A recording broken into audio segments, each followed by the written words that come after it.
বাজারে গেলে স্বামী আমার মাথা ঠিক থাকে না, সামনে যা পাবে তাই নিয়ে আসবে। কথা হয়েছে তুমি যদি এতগুলো মাংস না খাও তাহলে কেন এতগুলো মাংস আনে? আসলে অল্প অল্প করে আনে, তাহলে হয়েছে এক কথা, একবেলা রান্না করলে বা একদিন রান্না করলে শেষ হয়ে যাবে। কিন্তু না, তার অল্প মাংসতে মন ভরবে না। সে যখন বাজারে যাবে বস্তা ভরে গাট্টি ভরে মাংস নিয়ে আসতে হবে।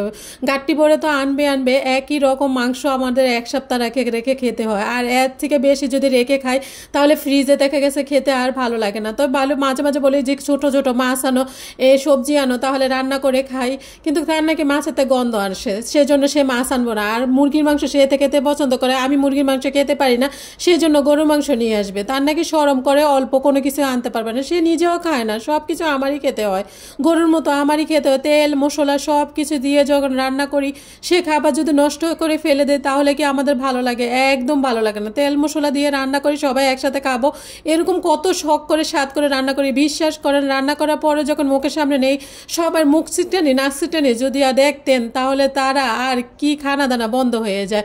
এরপরে আমার একা একা খেতে হয়, তা না হলে সব শেষ করে লাস্টে দেখে গেছে ফেলে দিতে হয়। আর এত দামি মাংস ফেলে দিতে ইচ্ছে করে? বলেন যে 1 কেজি মাংসের দাম কত টাকা, যে এতগুলা টাকা দিয়ে রান্না করি, তো এগুলো আবার ফেলতে অনেক খারাপ লাগে, অনেক কষ্ট লাগে। তো আমি রেখে রেখে কি করি, এটা 3 দিন লাগাতে রেখে রেখে খাই। তো এরকম অবস্থা। 6 কেজি মাংস আনছে, 6 কেজি গরুর ফ্যাপসা মাংস, এইগুলো আমি কতদিন লাগাতে রেখে রেখে খাই। তো আজকে 1.5 কেজি রান্না করেছি, তো ওই দিন 1.5 কেজি রান্না করছি, আরও কতগুলো ফ্রিজে রয়েছে। আর ফ্রিজে কিন্তু রেখে রেখে গরুর মাংস খেতে কিন্তু একদম ভালো লাগে না। টাটকা জিনিস খেতে যেরকম মজা লাগে, ফ্রিজে রেখে খেতে কিন্তু একদম ভালো লাগে। তো আমি কথা বলতে বলতে গরুর মাংস সুন্দর করে কষিয়ে নিলাম। এখানে আমি আজকে ওই দিন ডাল দিয়ে রান্না করছি, তো ডাল দিয়ে খেয়ে আজকে বলতেছে ঢাল দিয়ে খাবে, মানে ঢাল দিয়ে নাকি এত বেশি মজা হয়েছে, তো অ্যাঙ্কার ডাল দিয়ে। তো আজকে আমি অ্যাঙ্কার ডাল দিয়ে রান্না করছি।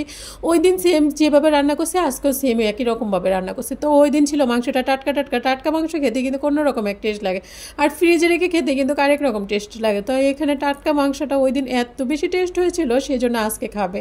তো আজকের মাংসটা একটু ভালো হয় না, কী বলবো, আসলে আমার কাছে ভালো হয়েছে, তাদের কাছে নাকি ভালো হয় না। যেহেতু ফ্রিজের মাংসটা ছিল, এই জন্য মাংসটা রান্না করে আবার আমি ভাগারও দিয়েছি, যেন মাংসের টেস্টটা যেন বাড়ে।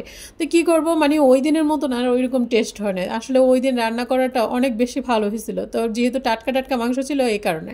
তো যাই হোক, আমি কথা বলতে বলতে এই যে রান্না করে সব কিছু সাফ করে ওদেরকে দিলাম, তারপর ওরা খাইলো। আসলে ওই দিন কিন্তু যেরকম খাইছে আজকে কিন্তু এরকম টিপটিমিটা খায় নাই। তাই এদিকে আমি এই যে খাবারের সাফ করে দিলাম। তার পরবর্তীতে আমি খেতে খেতে প্রায় এখন 5:30 বেজে গেছে, আসরের নামাজ পড়ে খেতে বসছি। এখানে ডিম পোস্ট নিলাম, আসলে ডিম পোস্ট করছিলাম একটা ভিডিও করার জন্য, আর এদিকে হয়েছে তার তরকারি নিয়ে নিছি। আসলে আলহামদুলিল্লাহ আমার কাছে খেতে অনেক বেশি ভালো লাগছে। তো এই এতটুকুই আজকের ভিডিওটা। যদি ভিডিওটা কোনো অংশে ভালো লাগে তাহলে সুন্দর একটা কমেন্ট করবেন, আর যদি ভিডিওটা ভালো লাগে অবশ্যই শেয়ার করে আপনাদের বন্ধুবান্ধব সবাইকে দেখার সুযোগ করে দিন।